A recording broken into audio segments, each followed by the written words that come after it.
स्वागत है आपको एक बार फिर से मेरे YouTube चैनल पर। तो आज क्लास 11 के रसायन विज्ञान अभ्यास 4 में आज हम लोग पढ़ेंगे संयोजकता कक्ष सिद्धांत क्या है और अणु कक्षक जो है सिद्धांत क्या है। आज इस वीडियो में बताया जाएगा और आप सभी विद्यार्थी इसे अपने कॉपी में नोट करते चलिएगा, जिससे आपका एक नोट्स भी बनता रहेगा। तो सबसे पहले जो है हेडिंग को नोट कर लीजिए, संयोजकता बंध सिद्धांत, वैलेंस बॉन्ड थ्योरी। इसको लिख सकते हैं VBT। V से क्या हो जाएगा वैलेंस, और क्या हो जाएगा B से क्या हो जाएगा बॉन्ड, और T से क्या होगा थ्योरी। मतलब संयोजकता बंध सिद्धांत क्या है। तो सबसे पहले इस सिद्धांत का खोज करने वाले वैज्ञानिक कौन थे, तो यहाँ लिखेंगे कि यह परिकल्पना, मतलब इनका जो परिकल्पना संयोजकता बंध सिद्धांत का परिकल्पना किसने की थी, हिटलर और लंदन ने। किसने की थी, हिटलर और लंदन ने 1927 ईस्वी में दी थी। मतलब संयोजकता बंध सिद्धांत का जो है सबसे पहले जो है परिकल्पना करने वाले वैज्ञानिक कौन थे, तो हिटलर थे और कौन थे, लंदन थे। 1927 में दी थी। और पाउलिंग तथा स्लीटर, कौन, स्लीटर ने 1931 में संशोधित किया था। मतलब इनके नियम में जो है कुछ संशोधित किया गया किस सन में, 1931 ईस्वी में।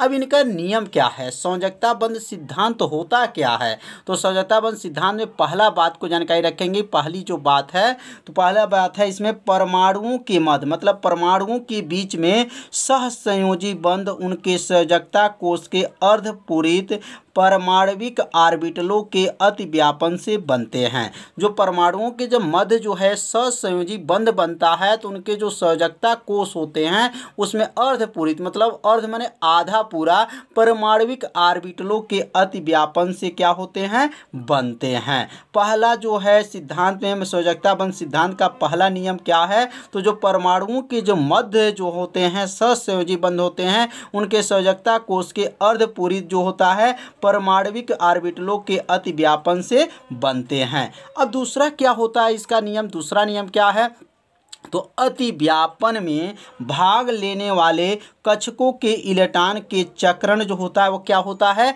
विपरीत होता है। विपरीत मतलब उल्टा होता है। अतिव्यापन में जो भाग लेते हैं उनको कक्षकों के जो इलेक्ट्रॉन होते हैं, इलेक्ट्रॉन के जो चक्रण होता है वह क्या होता है, विपरीत होता है, मतलब उल्टा होता है। तो सहसंयोजक बंध का दूसरा जो नियम क्या था, तो अतिव्यापन में भाग लेने वाले कक्षकों के इलेक्ट्रॉन के चक्रण क्या होते हैं, विपरीत होता है। अब तीसरा जो इनका सिद्धांत क्या था, तो लिखेंगे बंध की प्रबलता, प्रबलता माने शक्तिशाली, बंध की प्रबलता अतिव्यापन की सीमा पर क्या होती हैं, निर्भर करती हैं। मतलब जो बंध की जो शक्ति होता है वो अतिव्यापन के सीमा पे क्या करती हैं, निर्भर करती हैं। तो ये तीसरा भी समझ में आ गया होगा कि जो बंध का जो शक्ति है, अतिव्यापन का जो सीमा होता है उस सीमा पे क्या करती हैं, निर्भर रहती हैं। तो तीन समझ में आ गया होगा। अब चौथा क्या है, अतिव्यापन से ऊर्जा मुक्त होती हैं। जब अतिव्यापन का जो क्रिया होगा, तो अतिव्यापन में जब क्रिया संपन्न हो जाती हैं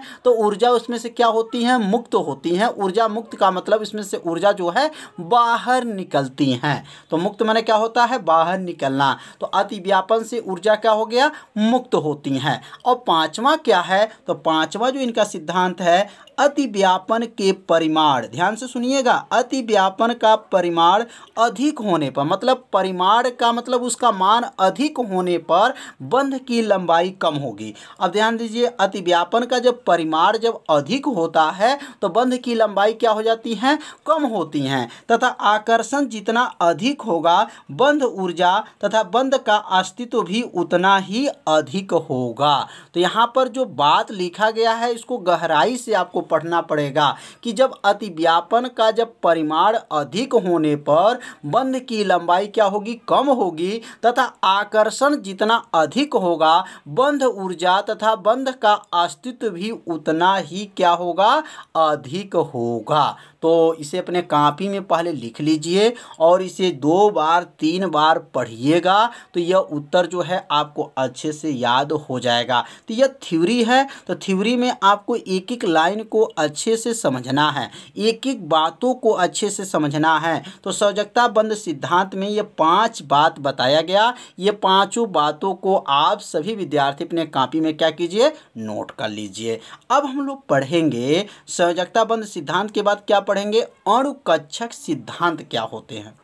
तो अब यहाँ नोट कर लेंगे हेडिंग को, अणुकक्षक सिद्धांत मतलब मोलिकुलर ऑर्बिटल थ्योरी। अब मतलब इसको शॉर्ट में लिखना चाहते हैं तो MOT लिख सकते हैं। क्या लिख सकते हैं, MOT सिद्धांत।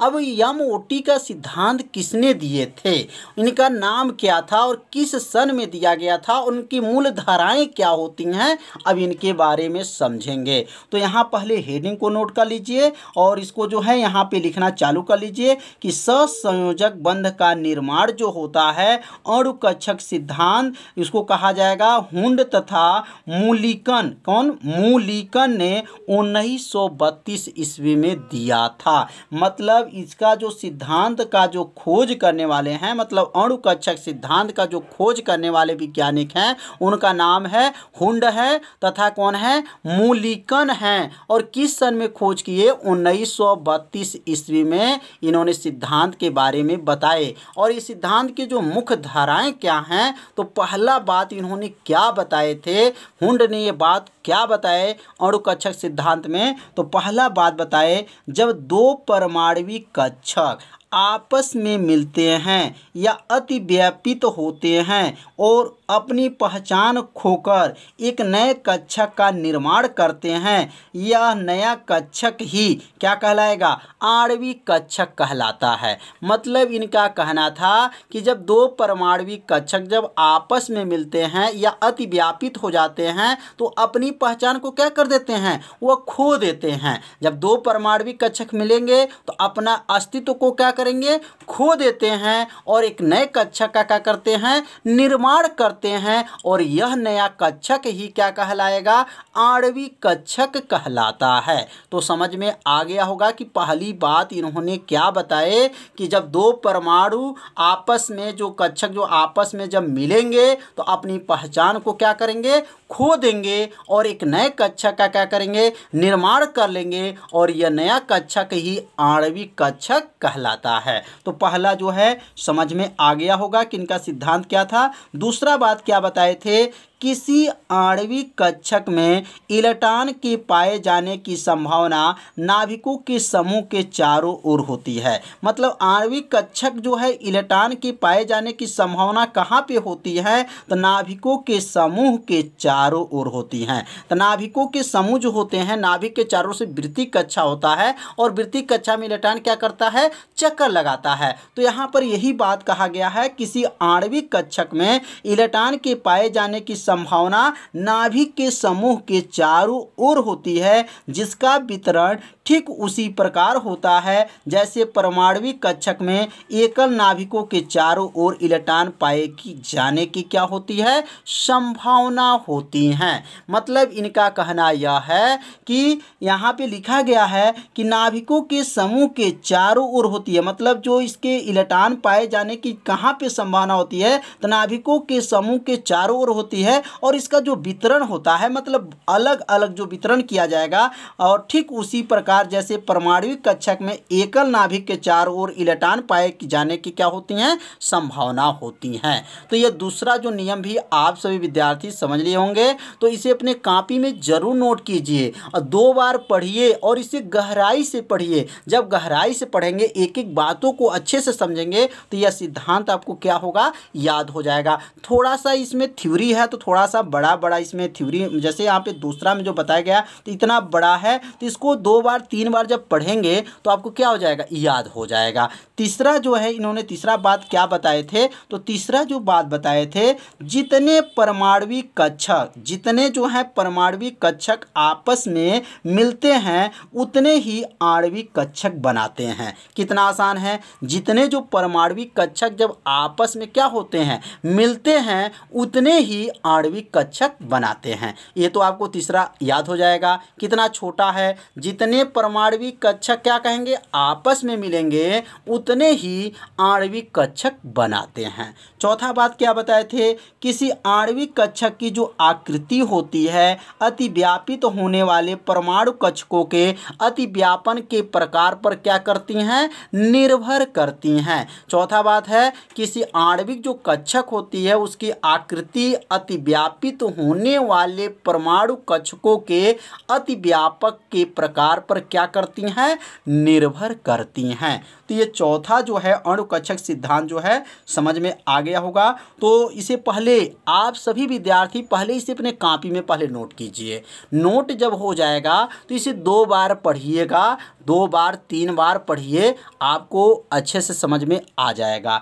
अब इसका पांचवा जो इसका नियम क्या है, अणुकक्षक सिद्धांत का पांचवा नियम, तो पांचवा नियम है, केवल वे परमाणविक कक्षक आपस में मिलकर आणविक कक्षक का निर्माण कर सकते हैं जिनकी ऊर्जा एवं दिशात्मक स्थिति क्या हो, समान हो। मतलब केवल वे परमाणविक कक्षक आपस में मिलेंगे जिनकी आणविक कक्षक का निर्माण कर सकते हैं, जिनकी क्या होनी चाहिए, जिनकी ऊर्जा एवं दिशात्मक स्थिति क्या होना चाहिए, समान होना चाहिए। मतलब इसकी जो ऊर्जा होगा और दिशा जो होगा, इसकी स्थिति जो होगा, ये दिशा की जो स्थिति होगा वो क्या होना चाहिए, बराबर होना चाहिए। तो पांचवा जो है इसे पहले अपने कॉपी में लिख लीजिए, 2 बार इसे पढ़िए, आपको ये दोनों सिद्धांत जो है आपको याद हो जाएगा।